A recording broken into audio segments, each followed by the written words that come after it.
حضرت ثعلبہ بن عبد الرحمن رضی اللہ تعالی عنہ یہ اکثر نبی پاک صلی اللہ علیہ وآلہ وسلم کے پاس بیٹھا کرتے تھے۔ حضور کے خادم تھے، اللہ کے محبوب، چھوٹے موٹے کام بتاتے۔ ایک دن حضور نے کہیں بھیجا، راستے میں جا رہے تھے، ایک بی بی بے پردہ تھی، کسی گھر میں بیٹھی، اس بی بی پہ نظر پڑ گئی تو دل میں برا خیال آ گیا۔ ابھی یہ بات آئی ہی تھی، خود ہی تڑپ اٹھے، کہنے لگے میرے نبی نے تو منع کیا تھا، یہ تو میں نے اپنے رسول سے بددیانتی کی، یہ تو خیانت ہو گئی۔ حضور نے منع کیا تھا اور میں نے بری نظر سے عورت کو دیکھا، تڑپ اٹھے، نکل گئے۔ سفید چادر پہ دبا جلدی نظر آتا ہے نا، جنگل میں چلے گئے، یہاں تو لوگ ڈٹے ہوئے ہیں نا گناہ کر کے، ذرا سی خیانت 40 دن روتے رہے جنگلوں پہاڑوں میں، اللہ معاف کر دے، یا اللہ میں بھول گیا ہوں، اللہ مجھ سے خیانت ہوگی، مالک مجھ سے درگزر فرما۔ روتے ہیں، تڑپتے ہیں، 40 دن ہو گئے۔ حضرت جبرائیل امین حاضر خدمت ہوئے، یا رسول اللہ آپ کا غلام تڑپ رہا ہے، رب فرماتا ہے اسے اپنی بارگاہ میں بلا لیجئے۔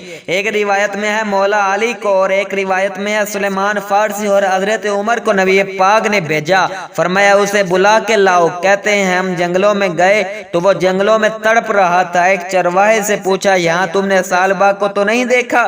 وہ کہتا میں نہیں جانتا ثعلبہ کون ہے، پر ایک شخص ہے جو بڑا ہی روتا ہے، بڑا ہی تڑپتا ہے، اس کا درد مجھے بھی رلا دیتا ہے۔ پوچھا کیا کہتا ہے؟ اس نے کہا بس معافیہ مانگتا ہے، اللہ مجھے رسوائی سے بچا، دنیا اور آخرت کی ذلت سے بچا۔ کہتا ہے پہاڑی کے پیچھے ہے۔ حضرت عمر کہتے ہیں ہم اس کے پیچھے گئے تو ہمیں دیکھ کے رو پڑے، کہنے لگے میری مذمت میں کہیں کوئی آیت تو نہیں آئی؟ حضور کیا فرماتے ہیں؟ نبی پاک صلی اللہ علیہ وآلہ وسلم ناراض تو نہیں ہو گئے مجھ سے؟ کیا فرماتے ہیں محبوب کریم؟ تو حضرت سیدنا فاروق اعظم رضی اللہ تعالیٰ عنہ فرمانے لگے ہمیں پتہ تو نہیں، پر چل تجھے حضور نے بلایا ہے۔ کہتے ہیں منت کرنے لگے کہ میں اس قابل نہیں کہ حضور کے سامنے جا سکوں، جب نماز کھڑی ہو، حضور جماعت کرا رہے ہوں، پھر مجھے لے کے جانا۔ کہتے ہیں ہم لے کر آئے تو حضور مغرب کی جماعت کرا رہے تھے، پیچھے کھڑے ہو گئے۔ نبی پاک علیہ الصلوۃ والسلام نے جب قرآن پاک پڑھا یا ایھا الانسان ما غرک بربک الکریم، کہ اے انسان تجھے کس نے دھوکے میں ڈال دیا، تیرا رب تو بڑا ہی کریم تھا۔ فرماتے ہیں یہ آیت سنی تو لڑکھڑا کر گرے اور بے ہوش ہو گئے، گھر والے اٹھا کر لے گئے۔ تکمیل نماز پر خود رسول پاک علیہ الصلوۃ والسلام پہنچے اور نبی پاک صلی اللہ علیہ وآلہ وسلم نے پہنچ کر ان کے گھر جا کے جہاں لیٹے تھے وہاں حضور بیٹھ گئے، ان کا سر اٹھا کے گود میں رکھا تو آنکھ کھولی، جھٹ سے سر پیچھے کیا۔